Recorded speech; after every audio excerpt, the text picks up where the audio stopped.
Fabio Quartararo arrived at the Jerez test this Monday and learned something his press conferences have not yet caught up to. He is now alone.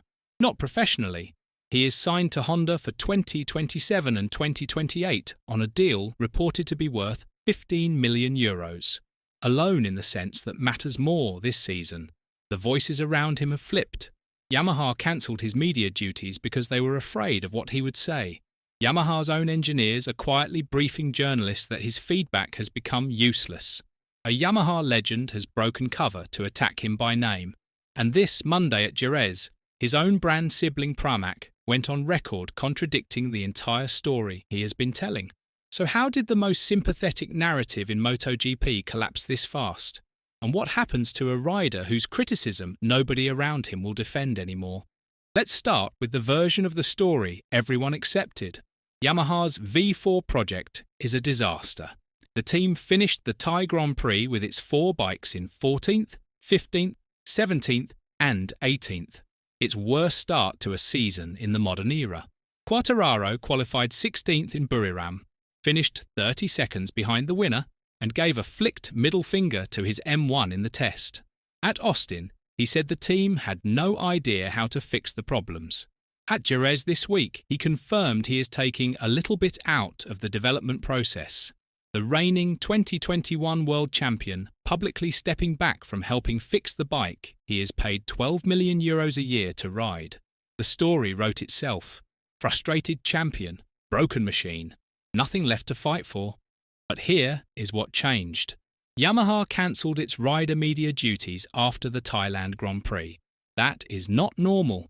It is rare for a manufacturer to keep its riders away from microphones and replace them with senior management.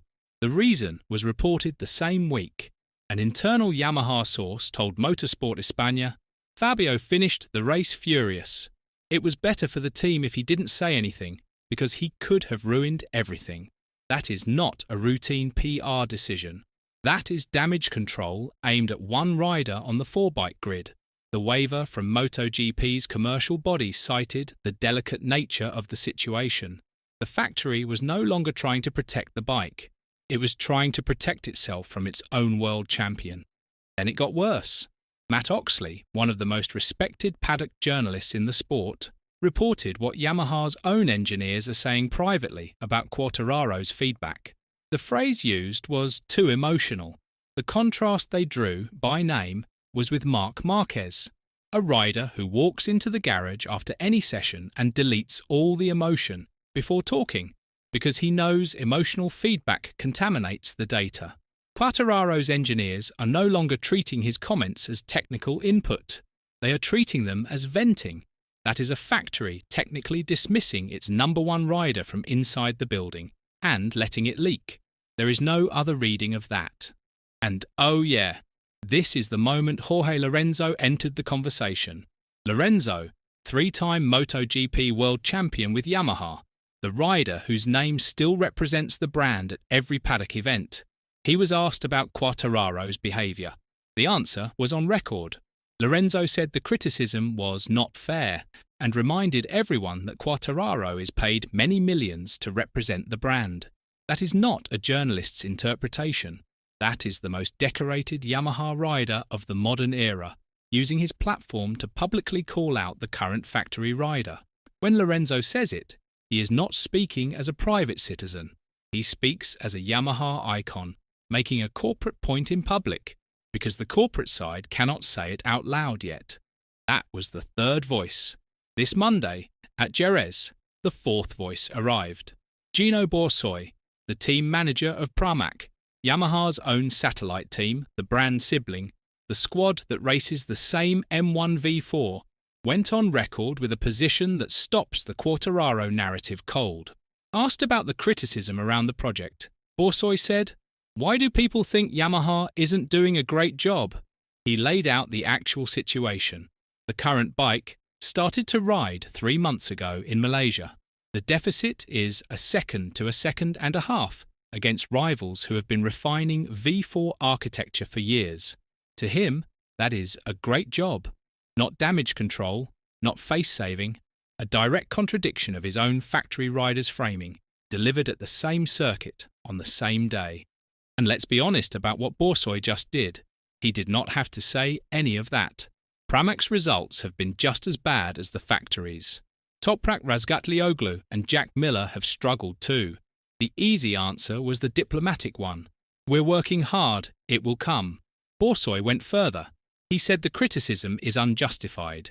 He explained why, with specifics.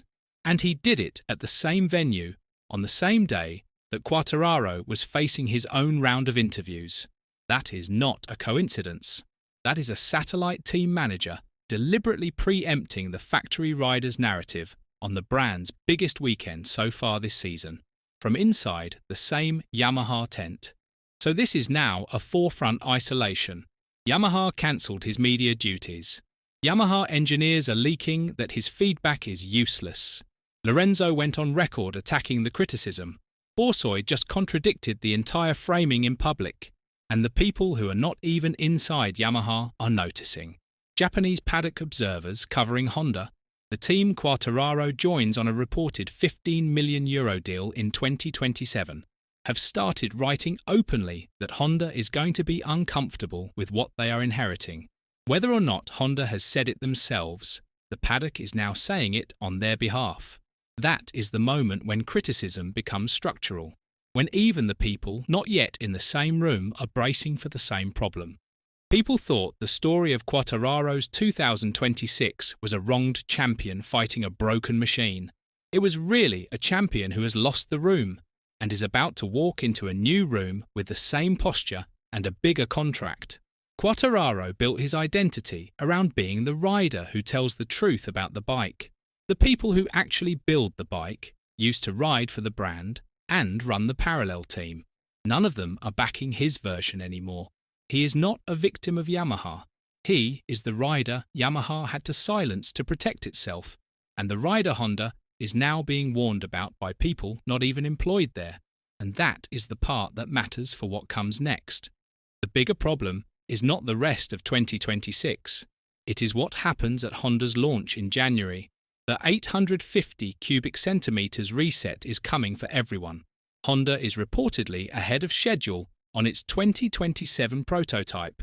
Quartararo arrives with that €15 million deal, an open secret reputation for losing patience, and a pattern of public criticism that has now alienated 3 Yamaha tribes in 3 different ways. If the Honda 2027 bike works immediately, none of this matters. If not, every voice in this script tells you exactly what comes next. So who has the harder job in 12 months? Quartararo or the Honda team manager standing next to him? Let us know in the comments below. And once you do that, make sure to click on the video appearing on your screen right now.